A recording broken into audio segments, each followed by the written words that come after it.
പേരാമ്പ്രയിലെ സംഘർഷത്തിനിടെ Shafi Parambil എംപിക്കെതിരെ lathi charge നടത്തിയിട്ടില്ല എന്ന എസ്പിയുടെ വാദം പൊളിയുകയാണ്. ഷാഫിയെ ലാത്തി കൊണ്ടടിക്കുന്ന ദൃശ്യങ്ങളാണിപ്പോൾ പുറത്തേക്ക് വരുന്നത്. ആദ്യം അതൊന്ന് കാണാം.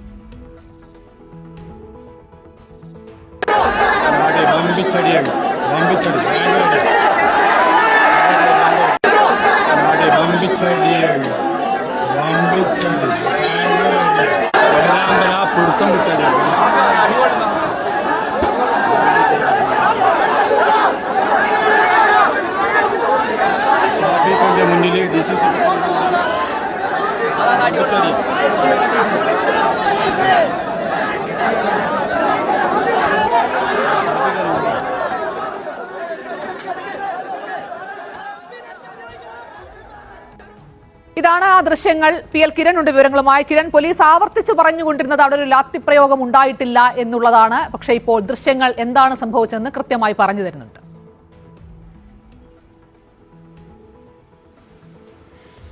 ശാലിനി, അത് തന്നെയാണ് ഇന്നലെ പോലീസിനോട്, പ്രത്യേകിച്ചും റൂറൽ പോലീസ് മേധാവി കെ ഇ ബൈജുവിനോടൊപ്പം ചോദിക്കുമ്പോൾ പറഞ്ഞിരുന്നത് പോലീസ് ലാത്തി വീശിയില്ല, പ്രകോപിതരായിട്ടുള്ള UDF പ്രവർത്തകരെ പിരിച്ചുവിടാൻ ടിയർ ഗ്യാസ് ആണ് പ്രയോഗിച്ചത്. അതിനിടയിലായിരിക്കാം ഒരു പക്ഷേ ഷാഫി പറമ്പിൽ എംപിക്ക് പരിക്കേറ്റത്, അതിനൊരു സമ്മർദ്ദം മൂലം ബുക്കിന് പരിക്കേറ്റതാകാം എന്നുള്ള ഒരു വിശദീകരണമായിരുന്നു Kozhikode rural SP K E Baiju നൽകിയത്. പക്ഷേ അതിന് കടകവിരുദ്ധമാണ് ഇപ്പോൾ ദൃശ്യങ്ങൾ പുറത്തുവരുന്നത്. കാരണം ഈ വാദം പോലീസ് ആവർത്തിക്കുമ്പോൾ ഇന്നലെ DCC പ്രസിഡന്റ് കെ പ്രവീൺകുമാർ തന്നെ ആവർത്തിച്ച് പറയുന്നുണ്ട് അതിന്റെ ദൃശ്യങ്ങൾ SP അത് കണ്ണുണ്ടെങ്കിൽ കാണുന്ന ദൃശ്യങ്ങൾ പുറത്തു വരും, അത് ഒന്ന് പരിശോധിക്കാൻ പോലീസ് തയ്യാറാവണം. ലാത്തി ചാർജ് നടന്നിട്ടുണ്ട്, ലാത്തി അതും മുൻനിരയിലുണ്ടായിരുന്ന നേതാക്കളെയാണ് മർദ്ദിച്ചത് എന്നതടക്കമുള്ള ആരോപണങ്ങൾ ഇന്നലെ കോഴിക്കോട് DCC നേതൃത്വം പറഞ്ഞിരുന്നു. അതിന് പിന്നാലെയാണ് ഇപ്പോൾ ഏതായാലും ദൃശ്യങ്ങൾ പുറത്തു വന്നിരിക്കുന്നത്. ഈ ദൃശ്യങ്ങളിൽ വ്യക്തമാണ് കാര്യങ്ങൾ.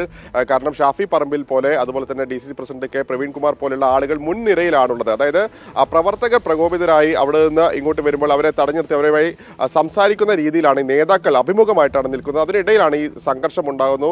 പോലീസ് ഇവർക്ക് നേരെ ലാത്തി വീശുന്നു. അതും മുകൾ ഭാഗത്തേക്ക്, തലയുടെ ഭാഗത്തേക്കാണ് അടിക്കുന്നത്. അതിൽ പോലീസിന്റെ ആദ്യ വരിക്ക് തൊട്ട് പിന്നിലുള്ള വരിയിൽ നിന്ന ഒരു പോലീസ് ഉദ്യോഗസ്ഥനാണ് ഇത്തരത്തിൽ ലാത്തി വീശി ഷാഫി പറമ്പിലിന്റെ തലയ്ക്കടിക്കുന്നത്. ആ ദൃശ്യങ്ങൾ വ്യക്തമായിട്ടാണ് ഇപ്പോൾ പുറത്തു വരുന്നത്. അതായത് ഷാഫിയുടെ തലയുടെ ഒരു ഭാഗത്ത് മടിയേറ്റിരുന്ന അതുപോലെ തന്നെ മൂക്കിനുമാണ് പരിക്കേറ്റിരിക്കുന്നത്. ഇത് ഈ പറയുന്ന പോലെ തന്നെ ലാത്തി വീശി അടിക്കുന്നതിന്റെ ദൃശ്യങ്ങളാണ് വരുന്നതിലും പോലീസ് പറഞ്ഞ വാദങ്ങൾ പൊളിയുന്നു എന്നുള്ളതാണ് ഇതിൽ ഏറ്റവും പ്രധാനപ്പെട്ട ഒരു വിഷയം. കോൺഗ്രസ് നേതാക്കൾ ഇന്നലെ ആവർത്തിച്ച് പറഞ്ഞിരുന്നത് ടിയർ ഗ്യാസ് ഷെല്ല് കൊണ്ടുള്ള പരിക്കല്ല, അതിന് പകരം ഇത്തരത്തിൽ ലാത്തി വീശിയത് കൊണ്ട് തന്നെയാണ് എംപിക്ക് പരിക്കേറ്റത് എന്ന് മാത്രമല്ല, എംപി അവിടെ വന്ന് ഈ പ്രവർത്തകരോട് സംസാരിക്കുന്ന സമയത്തൊക്കെ തന്നെ പോലീസിന് മുമ്പിൽ വെച്ചാണ് സംസാരിക്കുന്നത്. അപ്പോൾ പോലീസുകാർക്ക് അറിയാം ഇത് എംപി ആണ് എന്നുള്ള കാര്യം.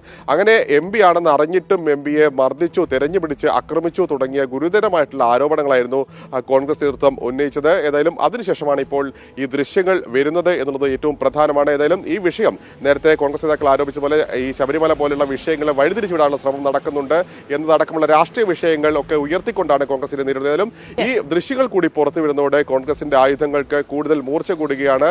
ശക്തമായ പ്രതിഷേധം ഏതായാലും ഇന്ന് കോഴിക്കോട് ഇതുമായി ബന്ധപ്പെട്ടും ഉണ്ടാവും. നമ്മൾ കിരൺ തുടരൂ.